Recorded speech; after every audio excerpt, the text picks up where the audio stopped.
Howdy all, lovely to see you all again. I recently learned a solo with one of my students by Trivium called the Anthem We're the Fire, so I thought, why don't I just chuck it on YouTube? So if you don't like it, stop watching, but if you do, it's a pretty delicious solo, so let's take a look.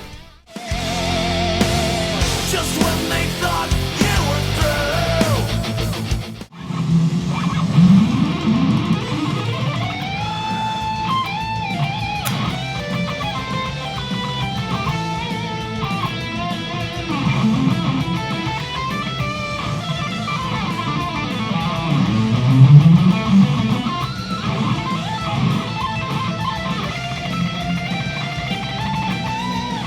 Alright, so section 1 is just Corey's big, delightful build-up shred. So what I want to do is think about this in kind of an E for Regini context. It's pretty diatonic. We're just going to do 3 note per string patterns, and we're going to do 9 notes at a time. So I want to start from 12th fret of the 6th string.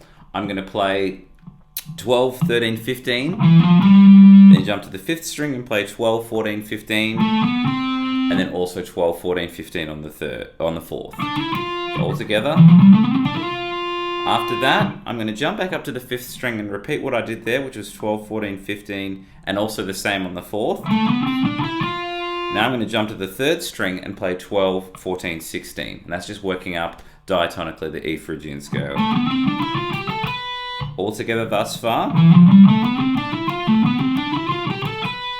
Hopefully that's all making sense. Then I jump back to the 4th string. Now my fingering does change a little bit here, just for convenience sake, because I've just gone to a big spready guide. But anyway, I'm going to play 12, 14, 15 again on the 4th, and also play 12, 14, 16 on the 3rd. But now I do a little shuffle to 13, 15, 17 on the 2nd string. So we should have 3 groups of 3 now.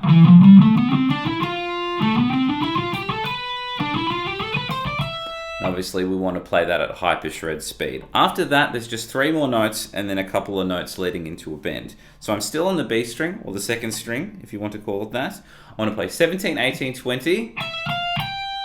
I'm going to play an extra 20. And then after I've hit that extra 20, I do another 20 and bend it up. So I go 17, 18, 20, leading in 20, and then bend 20. Hopefully that's making sense. So I'll put it all together slowly and then we'll do it again at a gentleman's speed with some tabs.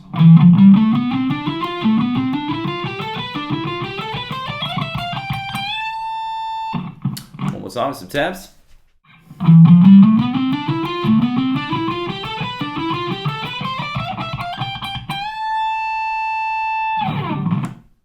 Okay, let's have a look at the 2nd section. I want to start off with a bend on 20 of the 2nd string, and this is sort of following through from the last section. So it's the same bend, just carrying over. After I've done that bend, I want to be playing 20 of the 1st string with a cheeky pinky. And then I want to go... What I'm doing there is another bend from 20 of the 2nd string. I bring it down and pull off to the 18. And then I just want to play 20 again. I've only got a small amount of time to give that some gentlemanly vibrato. So this is what we should have so far. Hopefully that's making sense. After I've slid back, I end up in this phrase. So what I'm doing here is I'm playing 15 of the 1st string, and I'll keep coming back to this note, and then I want to play 3 15s on the 2nd string. And I jump back to 15 of the 1st string, but now I want to play 3 13s on the 2nd string. So we're going to go. The last thing that I do is I play 15 of the 1st and then 3 12s. So we go. It's kind of jolly, isn't it? And then it goes. Let's slow that down. I jump back to the 15 and I go. So what I'm doing here is I play the 15 of the 1st again, but now I'm going to play 14, 12, 14 on the 3rd. Now I'll just bend that in and out. It's quite expressive and you can hear it quite well, even if it's played ridiculously fast on the record. You can sort of hear the way that Corey's bending this. Okay, after that I want to play 12 to 9 and I go. So what I'm going to do is I'm going to do a 2 pulse bend there. So I'm going to bend it out of shape twice, and if you want when you get back, give it some slight vibrato as well. So from this little phrase,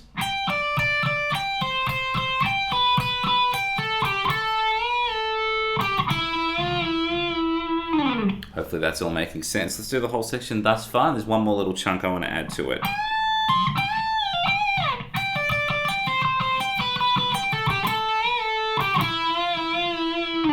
Hopefully that's all making sense. Then after that, I work into sort of an A minor arpeggio shape, but I'm not sweeping it. I just got a bit excited there, so sorry. So we're going through it like this.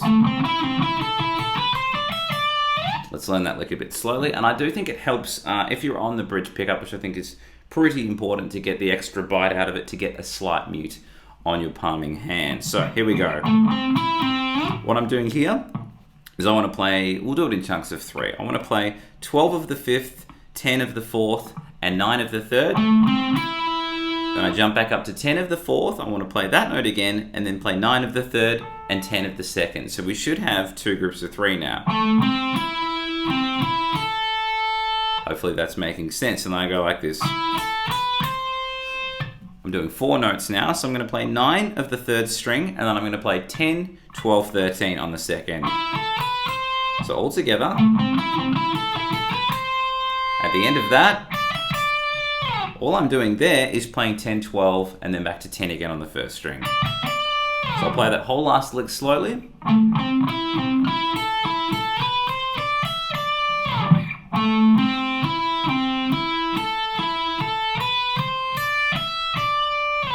Hopefully that is making sense. So let's do the whole section at a gentleman's pace, and then we'll do it even slower with some tabs.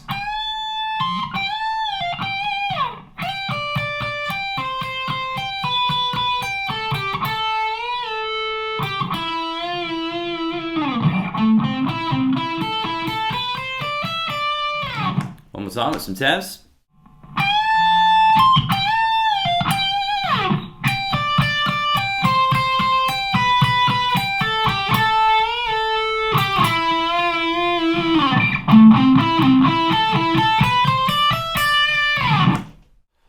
Section 3, this is the tappy one. Now, one thing that Corey does is he uses the side of his pick. Because I'm a lame dude who uses his nails, I'm just going to sort of tap it with the edge of my nail here. But if you guys can, get the side of your pick tapping, it's not too difficult. So what I want to do is I want to be playing a tap on 13 of the 1st string, a quick double tap, and I'm pulling off to 12, 10. So if I do it really slowly, I'm going to do 2 taps from 13 to 12, and then at the end of that, I want to pull off to the 10th fret. We do that idea twice on the 1st string. And then I bring it up to the 2nd string. I do exactly the same frets. I do the double tap from 13 again, and then I just pull off to the 10. Hopefully that's making sense with a little bit more distortion. I've got a gentleman's amount at the moment, but when you're fully cranking it and playing the song, do get a bit of saturation on this. So we're going to go... Okay, we're going to do exactly the same thing down an octave. I'm going to play 10 on a tap on the 3rd string and then pull off 9, 7, but we're going to do 2 taps at the start. I'm going to do that idea twice. And then I get to the 4th string. I'm going to play just the double tap and then go 10, 9 on the 4th, but I only do that idea once. So all together, we've got the same thing twice over 2 octaves.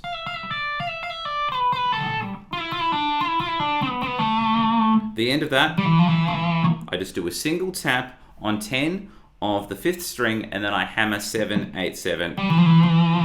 Hopefully that's making sense. So we'll do that at a gentleman's pace and then add the rest of it after that.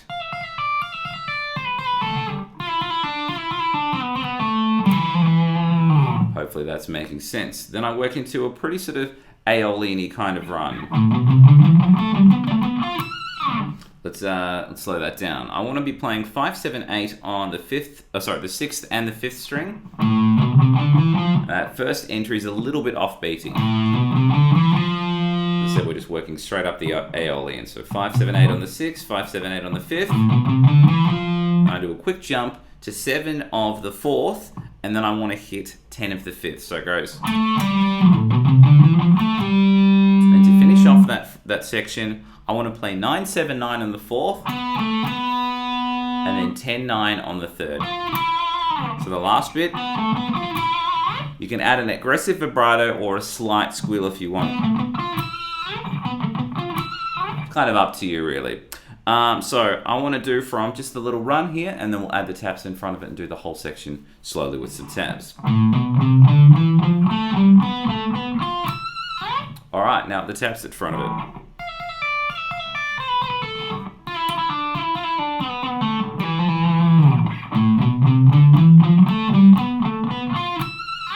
One more time, some tabs.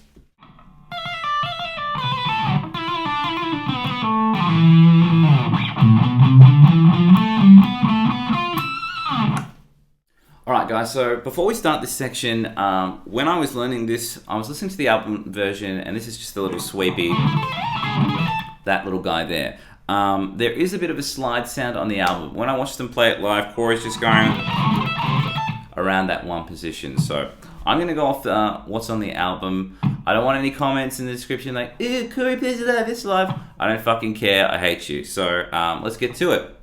The first inversion is going to start in an A minor sweep. We're going to start with the pinky. So I want to play 12 on the 5th, 10 of the 4th, and 9 of the 3rd. This is your basic 1, 3, 5 arpeggio. So it's going to sound and possibly look very familiar.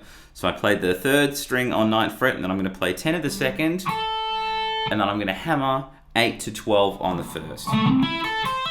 This is a very Jason Beckery thing to do, just play the same arpeggio but in a bunch of different spots. So after we've hammered that 8 to 12, I want to slide up to 17 and then pull off back to the 12. So we're going to go... After I've done that, I'm going to do the next sort of inversion of that shape. So I'm going to pull off from 17 to 12 on the 1st string like we just did.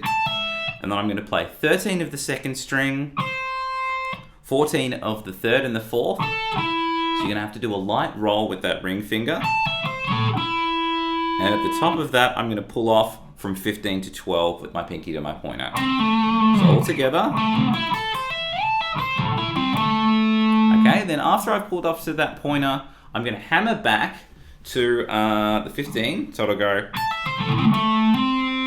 And then from there, I'm going to sweep back down exactly the same way that I came. So I'm going to play 14 of the 4th, 14 of the 3rd, and then what have I got here? 13 of the 2nd, and then hammering 12, 17. So I want to try and work into that slide, and then the next arpeggio. Hopefully that's making sense.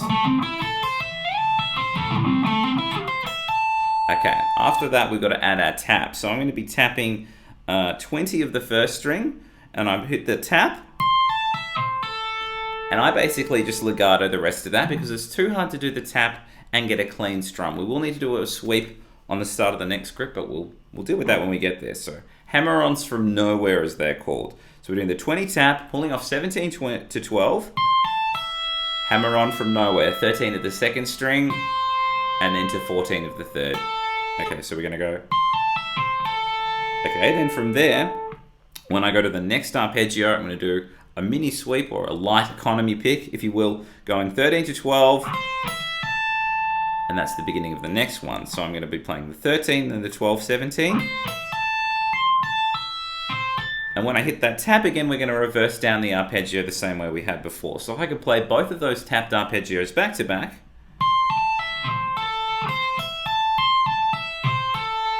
Hopefully that's making sense. Let's put it all together from the start, and then we'll deal with the sort of tremolo-y picking bit at the end.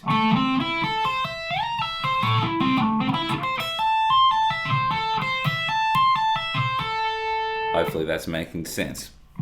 The next bit, I'm working through some pretty fast semi-quavery stuff, so we're mainly working in groups of 4.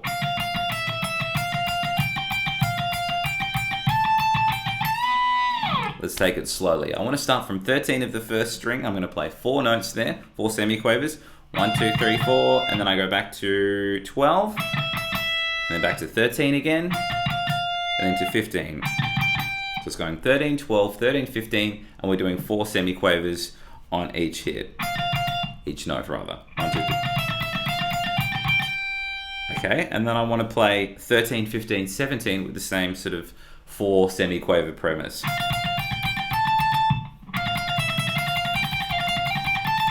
At the end of that, I want to do 2 cheeky 15s and then do a big bend on 17. So we're kind of breaking that 4 rule there on that 15. So we're going to go 1, 2, 3, 4, 1, 2, 3, 4, 1, 2, 3, 4, 1, 2, 3, 4, 1, 2, 3, 4, 1, 2, 3, 4, 1, 2, 3, 4, 1, 2, and then the bend.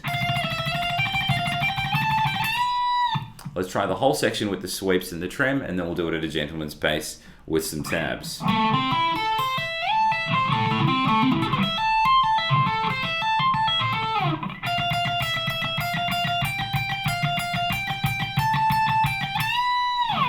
One more time, some tabs.